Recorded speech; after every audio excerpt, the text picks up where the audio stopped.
bagi orang Arab itu adalah bulan sebelum Ramadan. Bulan apa? Sa'ban, bulannya merantaunya orang Arab.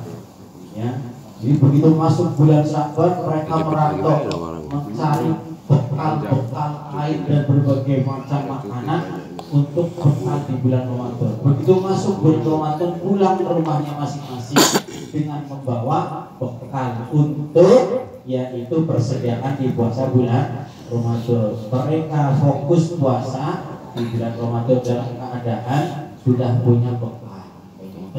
Itu dulu. Begitu masuk di bulan Syawal, mereka mulai sibuk lagi dengan melebur dosa-dosanya, saling minta maaf, nyambung silaturahmi. Itu di sana dulu. Kemudian di sana dengan di sini kan berbeda. Kalau di sana aku di sini berbeda. Zaman dulu dan zaman sekarang juga berbeda. Kemudian di bulan Dzulqa'dah, bulan nanti untuk tunggu nanti datangnya bulan Dzulhijjah, bulan yang sibuk bulan haji di sana sekitar Mekah. Ketika bulan haji sudah sibuk yang dagang, yang dagangannya, nyabit teganya, nyabit tempatnya, yang nyambut haji di zaman dulu. Tentunya kalau dari Syawal zaman sekarang berbeda. Ya. Bulan Syawal ingatnya Ramadan, ingatnya Lebaran, bulan Abu. Maka dari bulan Syawal zaman sekarang di sini di Indonesia siap banyakin liburan karena mau pulang kampung. Sibuknya bilang gitu ya. Sibuknya mau pulang kampung. Kadang-kadang sampai lembur puasanya ditinggalin kan begitu. Sampai ditinggalin. Masya Allah. Kemudian masuk bulan airnya kali ya, Syawal, airnya terlalu banyak kali. Nah, makanya bulan Dzulqa'dah ini dinamakan bulan pasadukannya ya Pak ya. Bulan pas kopi berarti airnya terlalu banyak kalinya. Atau bulan Aqid. Karena kecepit dengan dua hari raya. Bulan apa? Syawal atau hari raya itu pas kemarin tadi itu tuh mau ngambil itu bulan Dzulqa'dah. Oh, itu Patri, teman Patri yang putih yang depan. Satu. Terus bilang satu berarti saya ya. Ya, di dalam surat At-Taubah ayat 36 itu bulan Dzulqa'dah adalah bulan yang dimuliakan. Gak enak tuh segitu. Salah Belum satu ketemu orang. bulan dari 4 bulan Qurum. Bulan Qurum itu bulan dimul. Lagi senang kembang ya. Bulan Qurum ini 3 asal pergi berkembang, asal pergi berkembang. Dzulqa'dah, Dzulhijjah, Muharram. Sedangkan satu terpisah yaitu bulan Rajab. Ini bulan mulia. Bulan mulia. Termasuk bulan Ketua Poli. Iya. Kalau Jawa bulan Apit karena kecepit dari apa?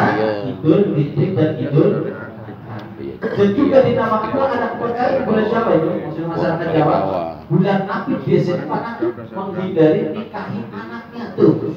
Gak tahu tuh mitos sama apa, gak tahu kalau Betawi mayatnya ada juga sama dari itu adanya. Dari Jawa kan sananya ke bapak itu kenapa dinamakan bulan Apit kecepit raya ya.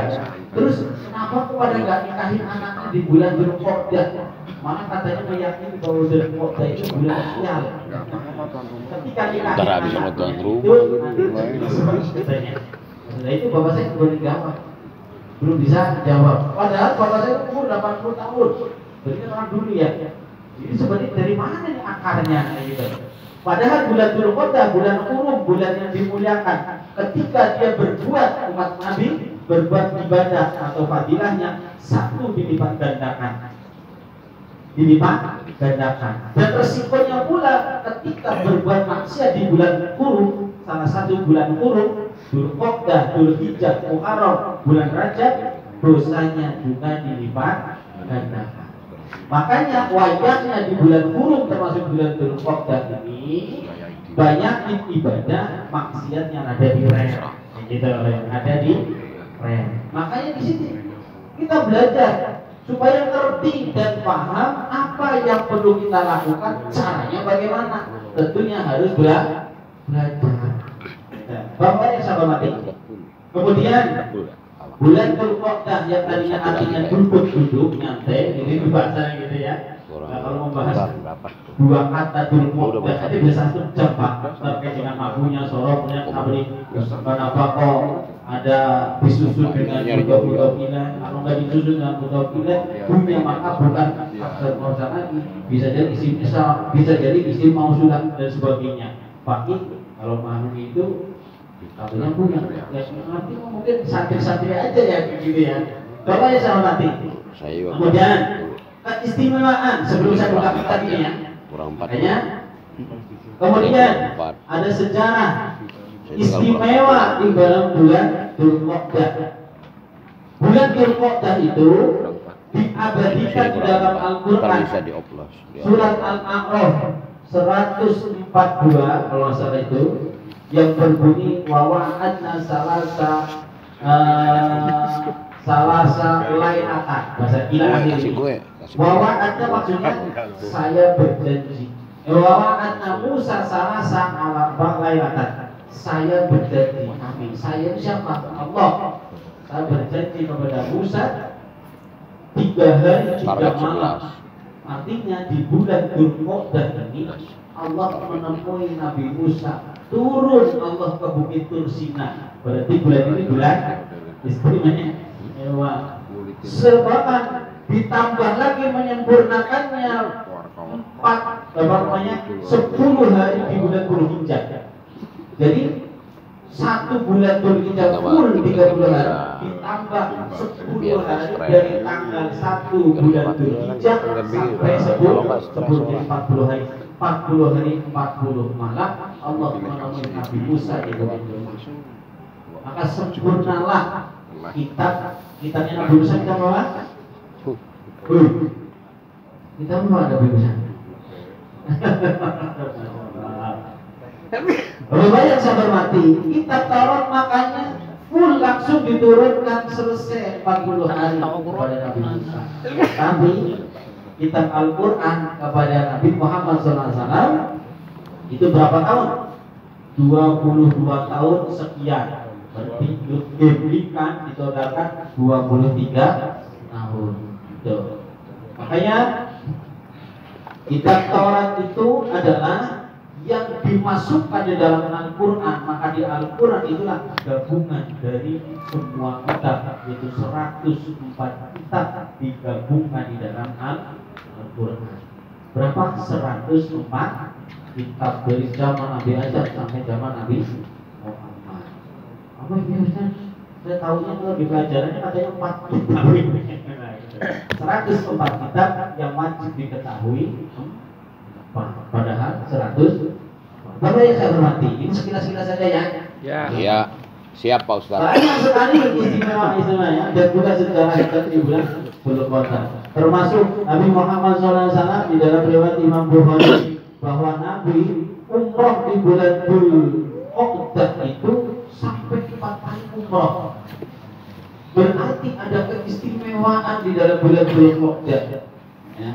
Sekaligus dalil ini memberikan sangkalan kalau bulan haji nggak boleh umroh. Bulan haji ada berapa bulan? Syawal, Dzulqa'dah, Dzulhijjah. Itu namanya miqat zaman. Nah, inilah bulan Dzulqa'dah termasuk bulan miqat zaman. Haji itu ada batasnya, waktunya ada, memulai secara makan ada, artinya batas tempat ada, batas waktu itu ada. Jadi kalau misalnya orang berangkat haji di bulan Ramadan datang ke sana, kemudian niat hajinya nggak sah. Kecuali kalau dia datangnya bulan Syawal, niat haji bulan Syawal, maka sudah sah. Itulah batasnya. Itu maksudnya, paham nggak? Nah kemudian ada batas-batas tempat. Maksudnya ketika haji memakai kain ihram, itu dimulai itu ada bahasa nama pos-posnya itu, ada tempatnya. Dari mana yang memakai kain ihram? Habis itu ceramah kan, buka itulah ada tempat makan. Haus. Ada 5 tempat untuk memulai berangkat untuk memakai kain ihram menuju ke Mekah untuk tawaf dulu di sana. Ya, mudah-mudahan kalau dengerin itu kayak ada mudah gitu ya. Jadi pada kita terakhir runtutan haji. Kalau yang belum pernah ngaji, saya yakin gak bakal paham. Walaupun udah pernah ngaji, paham syarat rukun ngaji, doa apa sa'i apa ini, saya yakin. Buktinya saya walaupun belum haji sudah biasa ngisi kita begitu bab haji. Tapi ternyata begitu haji beda banget dengan keterangan guru-guru karena situasi di sana berbeda. Dari mulai dan sebagainya berbeda. Saya doakan mudah-mudahan semua jamaah yang khusus hadir dari malam ini. Saya doakan semoga Allah wadahnya bisa mendapatkan haji itu Allah dan berziarah Rasulullah. Amin. Allahumma yassir lana kulal umur, yassir lana umurana, ziarah Makkah Madinah. Yang bisa ikutin doa, Allahumma yassir lana kulal umur, yassir lana umurana, ziarah Makkah Madinah. Lagi Allahumma yassir lana kulal umur, yassir lana umurana, ziarah Makkah Madinah. Ini doanya. Saya dulu diijazahin doa ini sama Pak Kiai. Kata Pak Kiai, kalau setiap pagi hari Jumat habis subuh itu ziarah ke tempat makam pendiri pondok. Maka saya pas pagi setelah ziarah itu di ijazahin. Amalkan doa ini. Mudah-mudahan nanti kamu bisa haji tanpa biaya atau haji gratis. Kata Pak Kiai, ayah saya gitu Pak. Oh Pak Kiai haji gratis? Iya. Haji gratis dari siapa? Dari Rahmat Gobel. Rahmat Gobel itu yang punya PT Nasional Gobel itu ya. Itu memang isi takdim, juga isi Jumatan di sana gitu ya. Kemudian diajak sama keluarganya Rahmat Gobel untuk nganterin haji sekalian beliau. Sekeluarga beliau sekalian beliau sebagai penerjun haji di sana. Disitulah saya amalin itu. Ya mungkin nggak tahu ya apa dari berkahnya doa para jamaah, doanya guru dan sebagainya. Mudah-mudahan makanya Allahumma yassir lana, artinya Allah mudahkan. Yassir lana umurana, mudahkanlah ya Allah urusan. Allahumma yassir lana, ya Allah mudahkan kami. Yassir lana umurana, mudahkan urusan kami. Allahumma yassir lana umurana, kulal umur setiap mudahkan kami bisa Makkah ke Madinah, bisa ziarah Makkah ke Madinah. Boleh saya hormati, ayo nyantai gitu. Kalau saya semakin banyak ngomong, semakin robotin saya jadi kadang-kadang. Buka aja buka, nyantai dulu. Makanya saya hormati. Ini masih benar-benar robotin sampai selesai kan? Masalah. Itu sampai umroh 4 kali itu Nabi di bulan Dzulqa'dah itu. Tetapi yang dimaksud di situ ada orang tanya Ustaz, lebih afdal umroh di bulan Ramadan apa umroh di bulan Dzulqa'dah? Kemudian nggak saya jawab langsung, saya jelaskan ini. Iya, kalau Nabi selama hidupnya lebih banyak umroh di bulan Dzulqa'dah. Ya. Tetapi kalau bulan Ramadan ada dalil kalau umroh di bulan Ramadan maka dapat pahalanya setara dengan haji. Kalau umroh itu kan haji asghar, haji kecil, ya gitu. Makanya kalau abdulan yang mana? Ya kalau secara dalil itu ya abdulan umroh di bulan Ramadan bisa mendapatkan pahala setara dengan haji akbar. Kalau di bulan Dzulqa'dah itu ya kenyataannya Rasul itu lebih sering umrah di bulan Dzulqa'dah, tapi tidak ada dalil yang mengatakan bahwa pasangan namanya fadilah itu kan berarti kan keuntungan ya.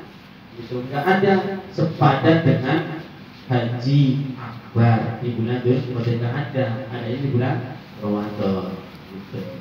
Bapak yang saya hormati, sampai di sini kira-kira paham? Ada yang mau ditanya enggak? Ada.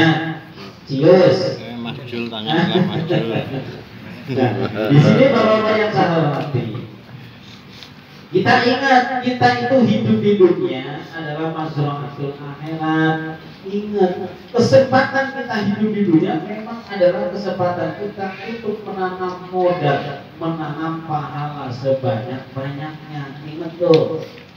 Nah, selagi kita hidup di dunia, berarti situlah cari pahala yang sebanyak-banyaknya. Terus gimana? Bisa? Ya bisa. Apalagi kalau tahu ilmunya, walaupun sedikit amalannya, enteng amalannya, tetapi justru lebih berat, lebih besar, karena kita tahu ilmu dan caranya. Itu yang kita juga harus tahu, Pak. Jangan sampai sia-sia umur kita puluhan tahun, tetapi yang dihitung sama Allah 80 tahun, umur dikasih 100 tahun di dunia, cuma dihitung 2 tahun, kira-kira saya enggak. Sebagainya. Ada umur 40 tahun, tapi ternyata seolah-olah dia sudah umurnya 1000 tahun karena dari pahalanya yang dituntut. Bahkan bisa jadi ribuan bulan, puluhan tahun. Contohnya, kalau kita mendapat pahala, yaitu pahala Lailatul Qadar, berapa bulan? 1000 bulan, berarti kalau diglobalkan tahun dari 83 tahun. Itu kalau sampai menangin 1 kali Ramadan. Nah kalau umur sampai 40 umurnya 20 tahun. Nah kalau cuma sekali Ramadan yang sampai bisa jumpai, sayang nggak hitungannya gitu? Kecil nggak mati. Begitu dewasanya jarang ke masjid, nggak ngerti ilmu, nggak belajar dan sebagainya. Jadi dia baru taubat itu setelah punya bini, kayak gitu. Itu pun belum sadar-sadar, udah punya bini, udah punya anak, atau masih belum sholat baik, kayak gitu. Baru istilahnya biasa sholat atau ibadah, kok terus meninggal dunia. Kita nggak tahu itu umurnya, pahalanya sedikit atau banyak, saya nggak tahu. Ya bisa saja begitu sadar, begitu taubat 2 tahun kemudian meninggal dunia. Tapi kalau dia memang orang yang ilmu, orang yang ngerti, ambil pahala, cari pahala yang berat-berat, kalau berdingan gitu ya, bisa jadi setelah taubat baru 2 tahun dia sadar, seolah-olah dia sudah umurnya 500 tahun di dunia, 1000 tahun di dunia. Contohnya begini Pak, contohnya sampai sholat maghrib, ya, habis sholat maghrib, kemudian sholat sunnah ba'diyah 6 rakaat 3 kali salam. Udah dijelasin di sini. Kitab ini adalah kitab fadilah yang mensupport diri kita. Sholat 6 rakaat 3 kali salam. Niatnya sholat awabin. Sekali sholat itu ternyata dihitung 12 tahun ibadah. Itu sekali melaksanakan itu. Padahal sholat maghrib tiap hari sehari semalam sekali sholat maghrib. Berarti kalau 31 bulan 30 hari, berarti ada kesempatan 30 kali melaksanakan itu. Ini yang seumur yang paling ringan. Ada lagi, ketika orang itu dia sholat isya berjamaah ke masjid, ke musola, kemudian belum keluar dari musola, dia melaksanakan sholat sunnah 4 rakaat 2 kali salam, pahalanya apa? Pahalanya seperti sepadan dengan pahala malam Lailatul Qadar. Berarti tiap malam itu sebenarnya ada pahala yang setara dengan malam Lailatul Qadar. Terus apanya dia sehingga diambil, sayang banget tuh. Setelah tahu laksanakan, sehingga nanti seminggu sekali di sana. Jangan pantatnya gatel. Udah tidak sholat isya, kamu sholat masjid, imam belum selesai doa udah kabur, baru sholat sunnah buat dia Masya Allah. Itu masih banyak ketika kita umur dikasih saya 40 tahun, tapi hitungan di dunia pahalanya seolah dia umur ribuan tahun. Umat Nabi Nuh umurnya panjang-panjang sampai ribuan tahun, tetapi amalnya satu banding satu, amal satu. Umat Nabi umurnya pendek-pendek, cuma 60 tahunan kurang lebihnya, tapi sekali berbuat amal satu dilipat gandakan menjadi 10, bahkan bisa 100, bahkan 100 bisa jadi 7 kali, berarti 100 kali 7, berarti satu amal dilipat gandakan jadi 700, bahkan lebih dari itu. Banyak amalannya ada seperti itu. Kalau tahu, makanya supaya tahu kita belajar, supaya kita tahu dekati orang yang tahu. Kalau kita kepengen butuh doa karena kita adalah merasa jauh dengan Allah, deketin orang yang dekat dengan Allah, minta doanya supaya mendapatkan hidayah.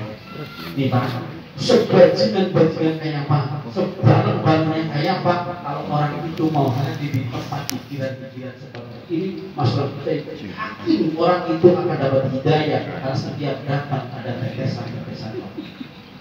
Makanya pentingnya tokoh masyarakat ajak mereka yang sekiranya haus atau kekeringan dalam hal rohani, haus kekeringan dalam hal rohani. Inilah ketika Pak RT mengajak pahala Pak RT luar biasa Pak. Ketika masih ada tradisi mengajak untuk datang ke tempat baik, untuk melakukan perbuatan baik, insya Allah tempat itu terhindar dari kehancuran bilangan. Insya Allah tempat itu terhindar dari kehancuran, dari bala bilahi, kehancuran entah itu banjir, entah itu gempa, entah itu apa saja, itu jadi Allah, itu jadi Allah. Tuh di dalam surat Hud 117 itu, wa ma kana rabbuka liyuhlikal qura bidzulmin. Tidak akan Allah tidak akan menghancurkan kampung itu, tidak akan Allah menghancurkan RT 12 ya.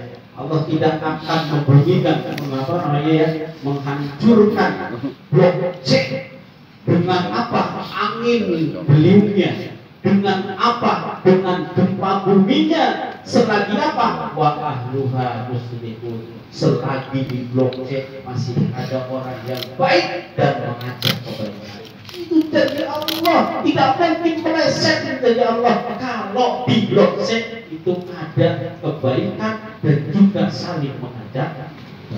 Kalau ada orang yang baik dan juga mengajak kebaikan seperti ini, seperti Allah, wa ahluha muslimun. Maksudnya ada, selagi masih ada orang itu berbuat baik dan mengajak muslih, bukan solih. Ini sudah merasakannya. Ada tegang. Kadang-kadang ya memang namanya mau itu kadang-kadang bikin rada tegang, rada fokus, kadang-kadang ya harus ada senyumnya, gitu ya. Biar maksudnya nggak jangan cuma masuk telinga kanan, belum nyampe rumah jatuh keluar telinga kiri. Kan bisa jadi begitu asalnya. Ini maknanya ya. Bapak yang saya hormati, insyaallah ya, insyaallah. Hanya masalah orang yang berkontribusi seperti itu, kalau menceritakan pahala, menceritakan aturan, hanya orang yang menggelar prakteknya saja, orang yang menggelar pikirnya saja, maka dia juga dianggap yang muslimul, maka dia akan mendapatkan kebaikan. Apa termasuk orang kalau ada mimbar pikir majlis taklim begini, maka malaikat mendatangi berkerumun dan melindungi orang-orang yang sedang duduk di sini. Masih banyak itu hal itu, masya Allah. Ada semangat ya, semangat. Terus istiqomah begini, masya Allah. Terus apalagi lengkapi sempurnakan dengan taklim, dengan taklim. Walaupun ini sudah Ramadan sudah lewat, kalau Ramadan ada taklim lebih, masya Allah, lebih banyak lagi, masya Allah. Orang kalau belajar mendatangi tempat taklim maksudnya satu langkah itunya ibadah 1 tahun, ibadah 1 tahun itu kan bulan Ramadan. Oke, sekarang sekarang udah lewat bulan Ramadan, coba ada yang membekaslah di pikiran kita, ada yang membekaslah di dalam hati kita, ada yang membekaslah ibadah-ibadah amalan di bulan Ramadan yang bisa diterusin setelah bulan Ramadan, termasuk apa? Sholat sunnah 4 rakaat setelah jamaah. Kenapa saya ngomongin ini?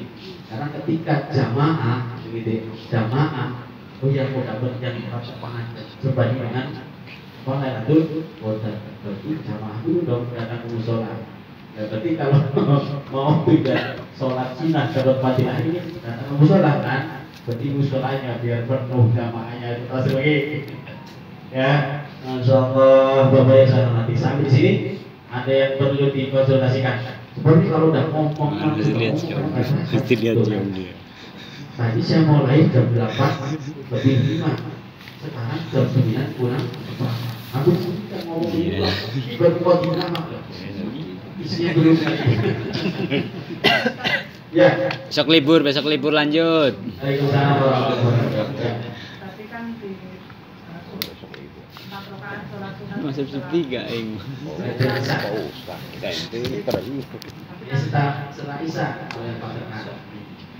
sholat sunnah itu kan afdolnya di rumah. Tapi itu yang patokan itu apa boleh datang di rumah apa harus? Iya, datangnya jangan mau datang sunnah yo. Ada dari sholat ba'diyah dan qobliyah itu afdol juga di rumah. Gitu ya. Nah kalau sampai mau ngamalin itu ya monggo sholatnya di rumah. Kalau misalnya mau ngamalin dari yang lain dengan amalan ibadah yang tadi saya katakan, di sini sudah ada lewat. Ya monggo. Berarti nanti akhirnya afdolan mana? Semua afdol. Cuma tadi yang sholat 4 rakaat setelah jamaah Isya sebelum keluar dari masjid atau musola itu jelas gambaran pahala, yaitu 1000 bulan sepadan dengan pahala malam Lailatul itu. Kalau bisa jangan lebih afdal itu standar dengan sunnahnya. Maksudnya kalau sampai cuma sholat sunnah ba'diyahnya atau qobliyahnya di sana di musola di masjid 2 rakaat, ya lebih afdal 2 rakaat sholat di rumah, baik itu ba'diyahnya dan qobliyahnya. Tapi ada ibadah yang menunggu sampean lakukan, yaitu sholat sunnah 4 rakaat dengan 2 kali. Maka disitulah setelah tanya dikorek lama-lama. Itulah kalau orang mau belajar ya Pak. Makanya orang alim itu dengan faqih berbeda. Faqih paham betul, kalau alim cuma ngerti tadi afdolnya, itu maksudnya sunnah 2 rakaat di sana lebih afdolan sunnahnya di rumah. Tetapi kalau sampai mau pahala yang lebih dengan yang tadi saya jelasin, nggak usah diulang-ulang lagi baik. Ya, kayak gitu nanti. Faqih itu adalah paham betul, sampai punya ngerti masalah order di mobil. Oh ini karburator, ini kuning, ini busi. Oh cara kerjanya dari sini ke sini. Oh ini kalau misalnya ada kurang pengapiannya bisa jadi dari kuilnya dari sini dan dari sini. Oh kalau misalnya lagi kayaknya bahan bakarnya nggak keluar nih, bensinnya oh dari sini, paham betul.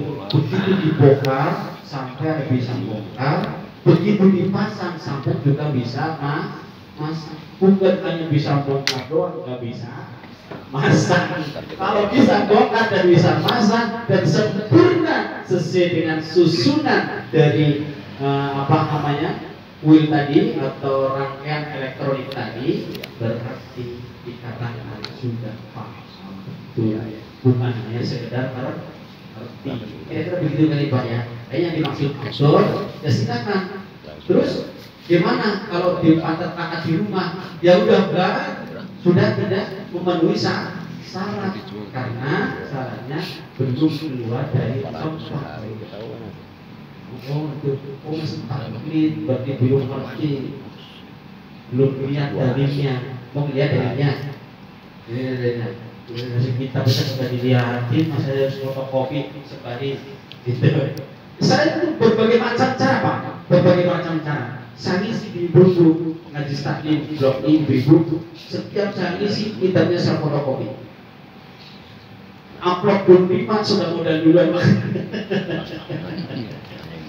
Ya, tetap boleh. Begitu di fotokopi kumpulin ya Bu, besok pas ketemuan lagi, nanti biar saya nggak fotokopi lagi.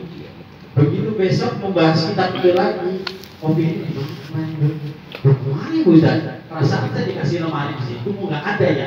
Padahal Pak bisa jadi dibawa pulang, bisa jadi lupa dan begini. Nah itu seperti udahlah, korban dulu, fotokopi dulu, selembar gitu ya. Setiap kitabnya selembar.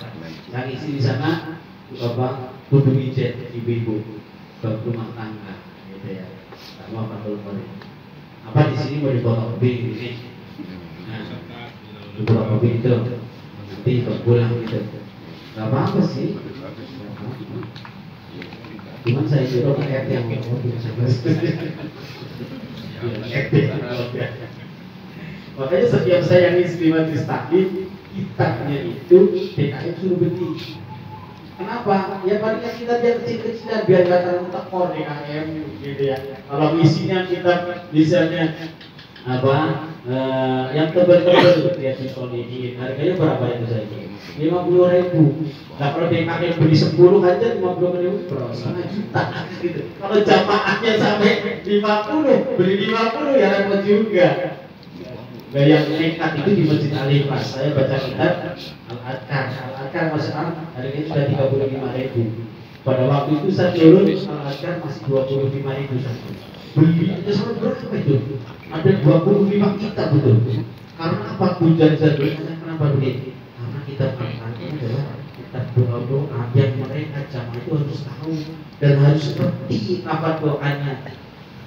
Kadang-kadang makanya setelah ngaji ada yang dipotong tuh kitabnya, potong kitabnya begini, doanya begini. Setelah dijelaskan mereka tahu. Nah kalau bukan kitabnya bisa baca ada harokatnya, hadisnya, doanya. Tapi kan belum tahu maksudnya doa apa, untuk apa, bagaimana cara ini. Setelah tahu juga dipotong tuh gitu. Oh itu doanya mazhabnya di apa? Oh maksudnya untuk perlindungan anak. Oh ini doa ini bahwa waktu kisah Nabi waktu dalam sholat ditanya Jibril, kisahnya begini, doanya Nabi begini, gitu. Makanya ketika kita lagi sholat ada lintasan yang kita lihat perasaan, gitu ya. Jadi gini awalnya Nabi lagi sholat ternyata Nabi lagi sholat itu didatangi Jibril itu. Jibril datangi Nabi dengan membawa gumpalan api besar, dan apinya itu akan dilempar ke muka Nabi itu. Makanya pada waktu sholat Nabi berdoa, A'udzubillahi minka, A'udzubillahi minka, A'udzubillahi minka, al-anuka bika abud wa mutalama. Sampai 3 kali doa itu. Makanya digerak jelas sama sahabat yang lagi jamaah di belakangnya. Bahkan Nabi menggerakkan tangannya seolah-olah ini akan nangkap sesuatu.